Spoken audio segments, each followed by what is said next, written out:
that would like to share. I think I'm going to come to this table first. Yes. To me. Yes, to you. Good morning, everyone. My name is Fegista Madura. I'm a student, bachelor student in this university. I'm Greek American. Είμαι πιο πρακτική στη σκέψη. Θα ήθελα οι νέοι άνθρωποι να μπουν μέσα στην αγορά, να μπορέσουν να είναι αυτοί αρχηγοί, μπορούμε να πούμε. Ηγέτες. Thank you. Yes, sir. Yes. Good morning, everyone. Kalimera. My name is Pavlos.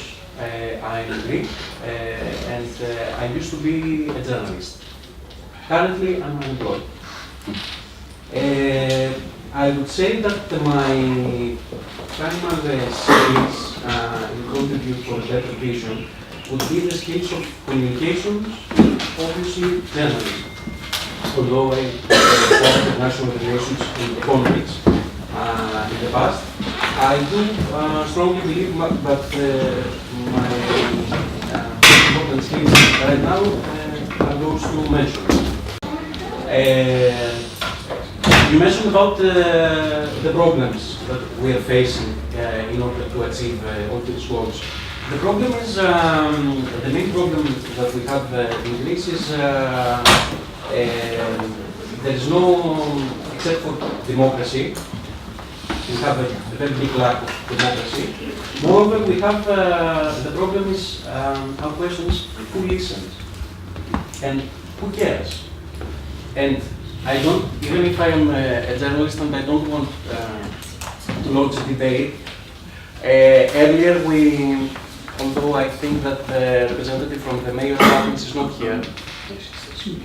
Okay, she said about for instance, the mayor and from all forms of government listen to young people. The truth is that no one listens to us. And we are full of barriers, and everything what happens for a very specific part of young people. I think Greece nowadays is the kingdom of exclusiveness and corruption in terms of young people. And I'm very sorry for saying so, because definitely I do love my country. My vision is for a better future. And this vision would be based in two polars.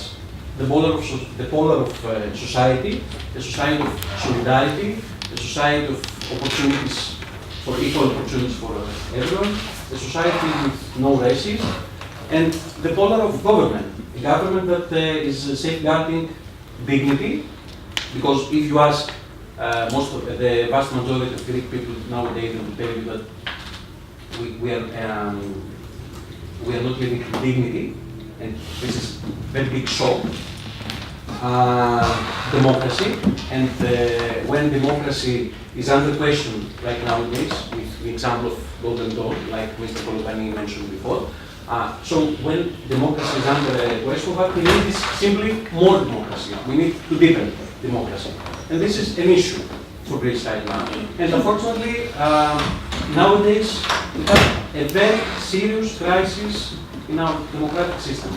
And I'm really concerned that no one cares, no one hears, and moreover, I'm very concerned because even if I vote for something, nobody cares, because the last few years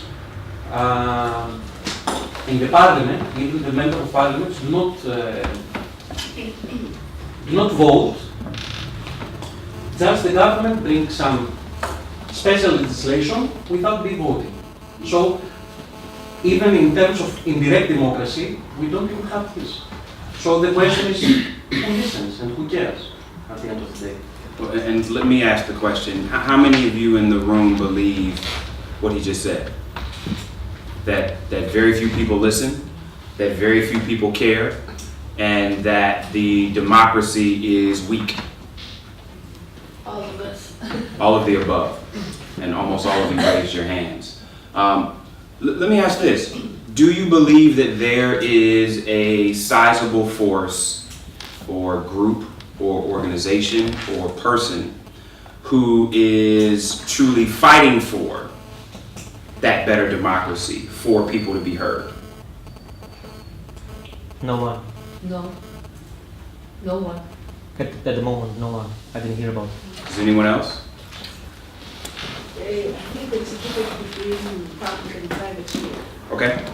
Uh, Can you hear her? Most of the time, public, I mean, on the agencies Yes. in general, they don't pay the attention they should pay, as we said, for the different groups. On the contrary, there are quite few NGOs that they fight for different groups. And, they try at least to provide some services, either legal or social support, etc. But all these, I think, are segmented, and not something that Not unified. comes unified, comes from Okay. down. You wanted to say something? Okay. You looked like you wanted to say something. I just wanted to make sure. So, yes, please. As I mentioned before, I don't want to launch this journalistic debate, but it's really sometimes, and it's really very hard because, okay, I'm not from those that I'm saying that nobody, everything is negative and things like that, but definitely there are some NGOs who are doing, who are trying to do some things. I'm not from those to say, to believe that everything is zero, but the problem is, how to say, somehow concentrated in the notion, the general notion that the politicians or other parts of, how can I say, other parts of the political system are cultivating. For instance, again, I'm going back about this on the mayor of Athens. 2 or 3 years ago, there were huge demonstrations in Greece against the austerity, with millions of young people protesting. And when I say protesters, I'm not talking about vandals. These vandals do not have to protest. Millions of young people were peacefully demonstrating against the problem of unemployment and against the problem of austerity. And many people and many parts of the political system, what they had to say about this young generation were, you are either communists, you are either fascists, or generally speaking, you are bums. And I'm very sorry to hear, I was very sorry to hear that before, because nowadays there's a debate between 2 mayors, 2 candidate mayors, and they're, how can I say, they have an antagonism between them, who thinks that protesters are biggest bums. So if we are bums, if we are fascists, or if we are communists, as if we cannot be in the middle of the road, then who really cares about us? And if we try to express our opinion, they will find something to devaluate us, simply look down on us. Anyone else? Actually, I can't say that I agree or disagree with you, but I think we can say that only politicians are responsible for this mess in Greece. We're also responsible because politicians is a small group. I think that it's our responsible. We vote them. We can't say, okay, they did this, they did this. This is their mistake. No, this is also our topic of politician topic is very complicated. Just can't say their fault and that's all. I don't know. Well, and I'm appreciative of the conversation that's beginning to happen. Yes. I would say that sometimes it's also the responsibility of the educational sector to raise awareness when it comes to students to strengthen social sensitivity or enhance political awareness, and also discuss things in classroom or in university that has to do with multicultural dialogue or social inclusion in the society. Because we can see most of the time that even in primary schools there is an exclusion of children that even come from different backgrounds or have different appearance from our students. So I think that sometimes it's not only a problem of the political democracy or the political representatives, but also the educational sector to change and give initiatives for either social sensitiveness or social inclusion. Well, and this is important, this is great, and the reason why is because each of you are talking about sectors of society that all need work. And our vision in the best of places won't all be the same. And so there are some of you that will have a private sector vision, there are some of you that will have a public sector vision, there are some of you that want to work with young people, there are some of you that want to work within the education system. And that is really what builds a movement. What builds a movement is people working in different places, sometimes even in different ways with different strategy, but fighting towards similar vision, fighting towards inclusion. And we won't even talk the same. We won't use the same message, but a movement.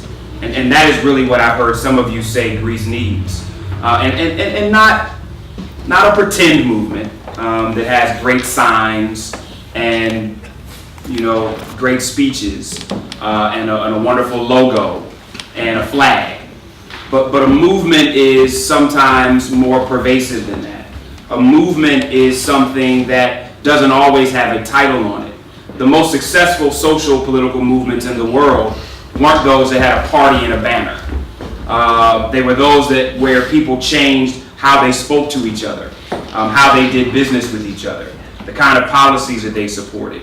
And there was a movement of a change of thinking, really in many cases what you talked about in the beginning, changing our thinking, allowing that change in thinking to change how we view democracy. Because we even talked last night, and what I find interesting is that you live in a free society. You live in a society that believes in democracy. But it's not necessarily a democracy that benefits the collective. It's a democracy that benefits the individual. So I have the freedom to do whatever I want, where I want to, how I want to, but not necessarily the freedom to create society that benefits Greece as the collective and not the individual people who are within the country of Greece. And so we're going to shift because I want us to try to get back on time because we have a lot of presenters and I want to make sure we honor their time. But what I'd like for you to think about very briefly before we shift is you've thought a little bit about your vision. You've heard other people share their vision. You've talked about your skills, your gifts, your talents. I'd like for you to just write down maybe 2 or 3 points that say, how would you like to use your skills? How would you like to use your talents? In very pragmatic ways. I don't mean I'd like to be a part of the next movement for a new political party. That's wonderful. But I mean, how do you take the gifts that you have right now to do something in the next 30 days that begins to push your move for inclusion? And if that means I would like to use my communication skills to partner with a publication or a website to share information for communities that don't get information. Or I would like to partner with some of the local NGOs that may have great ideas but need people that have more capacity. Or I would like to work with a political party to begin finding ways to include those within the party who traditionally have been excluded. I'd like for you to think about 2 or 3 small things that you can do with your skills to help bring about the vision that you talked about. And then once you've done that, I'd like to see 1 or 2 people share, and then we'll transition to the next section. 6 days prior to coming to Athens yesterday, Laura and I were in Brussels working with a group very much like yours. They were slightly more diverse. We had those that represented work around religious inclusion, those that represented work around LGBT inclusion, those that were dealing with migrant inclusion, those that were from the African sector attempting to ensure that there was diasporic inclusion, whether it was immigrants or just changing mindsets around citizenship. It was an unbelievable group and many of them were elected officials, young elected officials. We had a young woman who was the first Latino city council person from the city of Detroit in the United States. So it was a very diverse group. And I think, as in many situations, if we allow ourselves to be open, even as trainers, to other people's stories, other people's experiences, other people's knowledge, it changes us. And so some of my goals in going back to the States as a result of being a part of this training is beginning to connect groups of individuals in the States who are municipal level politicians with politicians of color at the municipal level in Europe. And so one of the goals is, how do we create a transatlantic African American network? Because there's so many issues that African American politicians are dealing with that are similar to African politicians in Europe. They're dealing with the same things as it relates to a society that doesn't want to elect sometimes a black person, both in America and in Europe. They deal with, how do we create message? How do we create opportunity within the party? And so it seems like such a simple connection, but in many cases it's never happened before. So I'm using one of my skills, which is communications and network building, to begin to create a network that didn't previously exist. And so we always find these things. The question is, are we honest about what our talents are? Do we constantly think about what our vision is? And on a daily basis, in a small way, are we constantly trying to use those talents to create the vision that we want to see? And so I'm interested in hearing about how some of you want to do that. How about you first?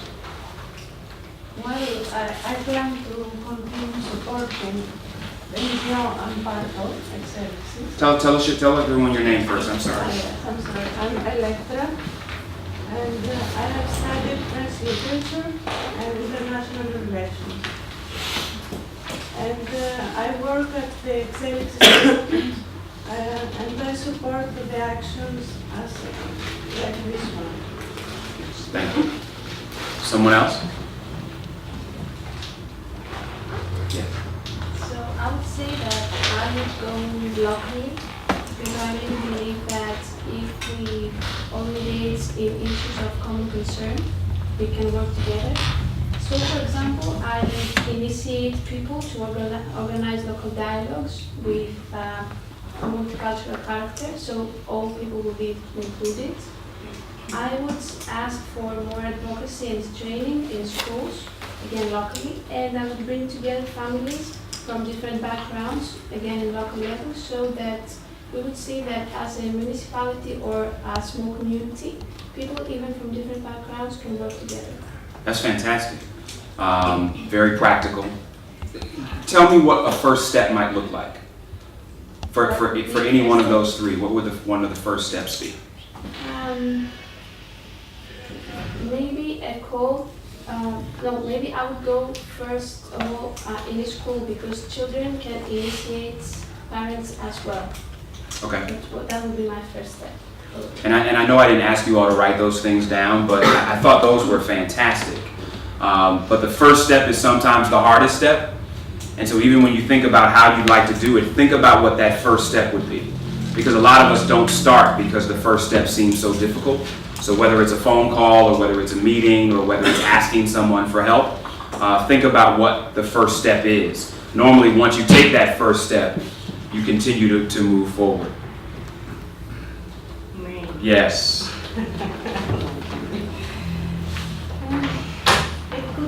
sounds a little bit selfish, let's say.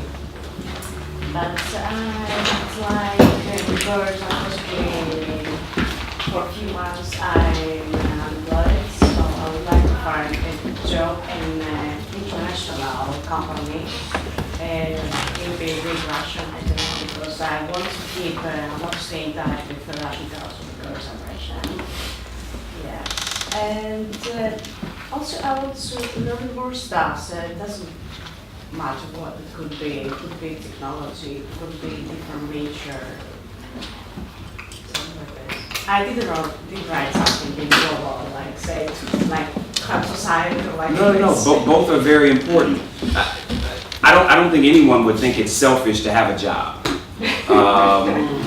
We all need work, and we need to be able to take care of ourselves. So never think it's selfish to say, I need a job. The second thing is, I think the second thing you said was very important, which is how do I learn more? For some of us, the first step should be, what is the training that I need so that I have more skills, more tools, more knowledge to bring about that vision? How many of you know someone that is trying to make something happen and you know they don't know what they're doing? Incompetent. How many of you all know people that are in jobs and they are incompetent? Okay. Some of you do, some of you don't. Some of you I know don't understand what I'm saying. So I will, but I think some of you get the point. The larger point is that it's never bad seeking more information. It's never bad taking a class. It's never bad trying to learn more. All that does is help us be more effective at the work that we do. Oh, you weren't raising your hand? Okay. So I want us to shift. I thank you all so much for going through this process. I think some of you found it very helpful. I think some of you will find it helpful later. I thank you for thinking about your skills and challenges. But I'm very appreciative even in the beginning for those of you that really want to figure out how do you do this work of inclusion. And how do you personally make inclusion real as opposed to just an idea that we talk about. And so someone that is going to come forward, because obviously one of the areas that most societies have a challenge is in gender relations. In the United States of America in particular, we're constantly talking about gender equity as it relates to pay. And in the United States, historically, women have always been paid almost a third less for doing the same work as men. There is still a serious glass ceiling as it relates to women CEOs, presidents of universities, and access to even the halls of government. And so this is an area that we all, I think, can learn from. Our speaker in this area is Emi Mashiko. She is the second secretary for the Embassy of Japan, and she's going to be talking about closing the gender gap. So let's give her a round of applause as she comes.